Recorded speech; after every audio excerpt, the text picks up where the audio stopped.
Hey guys, welcome back to the channel.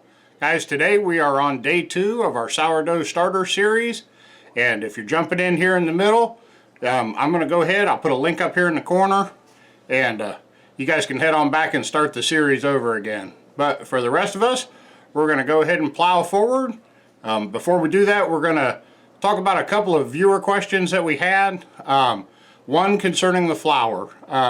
Rye flour has apparently been hard to find for some people, and it's a little cost prohibitive. So if you can't find the rye flour, guys, we are working with whole wheat flour on our starters, or you can work with unbleached regular flour.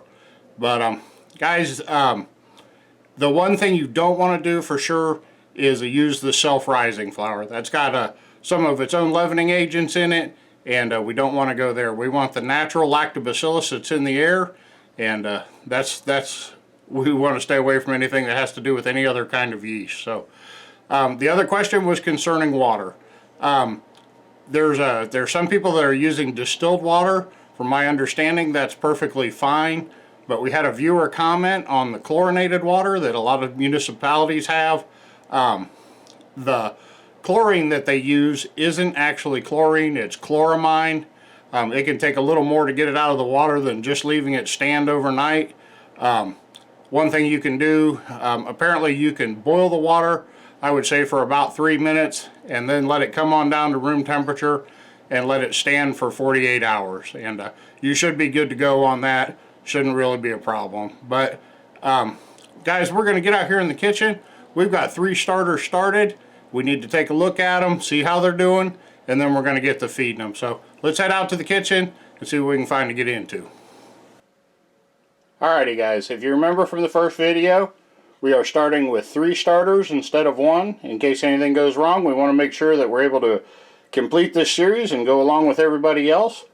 But we've had the starters in the oven overnight and with the light on just to keep them warm. And the first thing we're going to want to do is we want to get down here and check our levels. And it looks to me like they've all stayed pretty well level. They haven't really started to work too much yet. But we're going to get the tops off of these. We'll take a look at them, inspect them a little bit. We'll see what we find when we get them opened up. Alrighty guys, we've got our 3 starters opened up. And we're going to go ahead and take a look at them. We'll try to look down in here a little bit. But I don't see any signs of mold. You're going to be looking for little spots, anything that's pink for sure, any white fibrous hairs. But if you see any signs of mold, your entire starter is infected. So by the time you can see it, it's already all the way through it. So we're at the, if you did run into a problem like that, probably going to need to start over. But these are showing a little bit of liquid separation. Not a big deal. We're going to go ahead and get these stirred up. If you end up with a dark liquid, that liquid's called Hooch. That's a natural part of the fermentation process. We'll pour it off before we stir it if we ever see it, but it won't hurt the starter, so you just keep going. But this is how they look now. I'll bring you back and show you stirring them up so you can see the consistency. Alrighty guys, we're doing our best with these camera angles, but it's really hard to film way down in the bottom of a jar. So guys, we're just going to give this a quick stir. We want to take a look at it. I want to show you it's kind of got a spongy texture to it. It's a little thick, but we're not really mixing anything into it right now. Just want to give it a quick stir, get a look at it.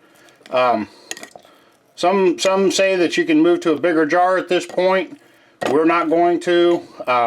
The starter isn't really active yet, so we're going to go ahead and put our ingredients in them right in the same jars. And then we'll go ahead and just grow them out from there. Guys, we'll move up to bigger jars when we get to it. But let me get the rest of these stirred up, and then we're going to get to feeding these guys. Alrighty guys, the feeding on day 1 is going to be pretty much exactly how we started out with. We're going to use the same measurements. We're going to use 50 grams of whole wheat flour and 50 grams of lukewarm water. So we'll start out, we've got our scale here. We're going to turn the scale on. It's set for grams. We've got our measuring cup here. We're going to go ahead and put it on there. and then we're going to zero out the scale. So we'll get in here. We need 50 grams of whole wheat flour. I'm going to spill it all over just like I did in the first one.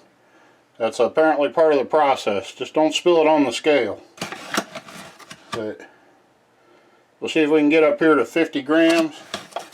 Now guys, when I looked it up on Google, 50 grams is about 1/3 of a cup. If you don't have one of these scales, though they're real cheap on Amazon, if you don't have a scale like this, 50 grams is about 1/3 of a cup.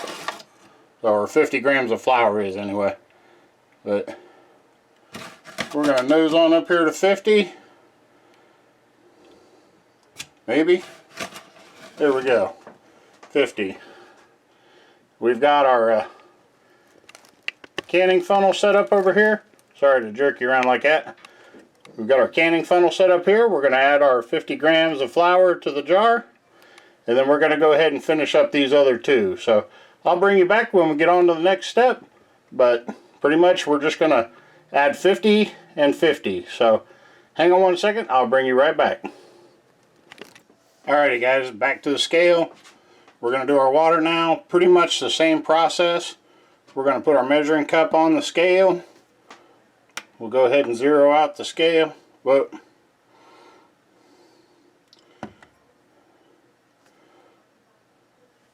Got the scale zeroed out. And then you're going to want to add your water real slow, because 50 grams of water isn't very much. Now we said earlier that 50 grams of whole wheat flour is about 1/3 of the cup. And from what I could find, 50 grams of water is about 10 teaspoons. So I've gone over a little bit by 2 grams, but our dough was a little thick when we went to stir it. So I'm going to go ahead and live with the 52 grams. It's okay if your starter starts to get too thick. If you need to add a little bit of extra water, it's not a problem. So guys, I'm going to go ahead. We'll get the water in all 3 of these, and then I'll bring you back and show you stirring it up. Alrighty guys, we've got our other 2 stirred up, but I want to bring you in and show you kind of what it's like a little bit. We're going to get down here. And you got your old starter down there in the bottom, so you want to make sure you get everything, get some of the old starter mixed up into the new, some of the new mixed down to the bottom. And for sure you want to make sure you get a good enough mix on it that you don't have any flour chunks left in here. Don't want any dry flour in our starters. But it's still pretty thick. I'm going to go ahead, don't tell Heather, I'm going to add just a little bit of extra warm water.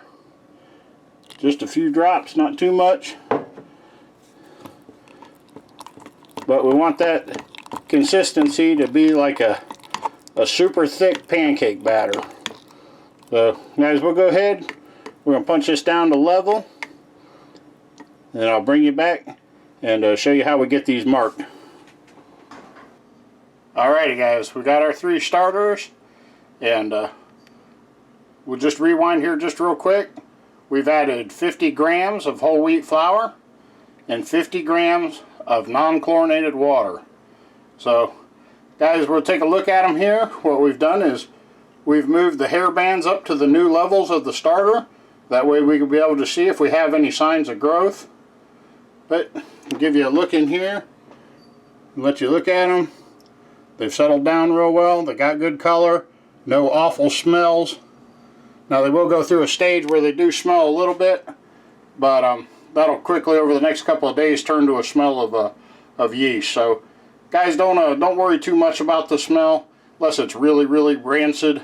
But guys, that's what it's looking like. Now you saw me add a little bit of extra water. Another thing is that after they sit for a little bit and start working, they'll go ahead and loosen up. If you were to open these back up in an hour or so, they would be pretty easy to stir. So we didn't put too much water in. Be careful if you feel you need to really limit it if you can. So guys, we'll go ahead and get these closed up. We'll show you what that looks like, and then we'll get them tucked away. So hang on one second, be right back. Alrighty guys, that's day 2 for you. We got the tops back on them. We're using coffee filters and hair bands for lids. And since the jars are a little bit fuller, this time we're going to add a cookie sheet on the shelf below as we put them in the oven. We're keeping them in the oven with the oven light on. I know a lot of the people over in the sourdough starter group are doing that also. So we do have a dehydrator, but we want to kind of work with things that the common average everyday person might have around. So guys, we're just going to keep ours in the oven. That way our results look like your results, and we're just going to keep following along. So I'm going to get these in the oven. We'll get them tucked back away. I'll be back to talk to you in just a second. Alrighty guys, that's pretty much going to put a wrap on day 2. That is how you feed your starters. We're going to, it's going to change up as we go along. We're probably going to need to put the starters into bigger jars. Probably a good time to go ahead and locate one if you're going to need one too. But we're probably going to move up to quart jars, and for the next feeding at least, and then we'll see where that gets us from there. But if you guys are jumping in the middle of the channel or the middle of the series here, I put a link back to the very beginning, or if you've had trouble with your starter and you need to start over, like I said, there's a link back at the beginning of the video, and when we get tomorrow's video done, that'll be part 3. I'll leave a link up here somewhere, but that'll go ahead and get you to the next video. But guys, we appreciate you coming along and spending your time with us here at the channel. If you're not subscribed, we hope you'll subscribe. And down next to the subscribe button is a bell. If you'll ring that bell, that'll send you a notification whenever we release a new video. Guys, that's a great way to keep up with the series, a great way to keep up with the channel. So we really appreciate the support. If you like the content here on the channel, we hope you'll give it a thumbs up and leave us a comment down below. Or if you have any questions or comments, please leave those down there. Guys, we read all of our comments. We always have. We're over 20,000 viewers now, and we still answer every comment. So guys, it's a big chore, but if you've got a question or something, leave it down there. I might be a little bit getting to it, but I'll get to it. So if I don't know the answer, we'll find you one. So guys, thank you again for spending your time with us. We're having a good time getting these starters going. We hope you are too. And guys, we'll just see you in the next one.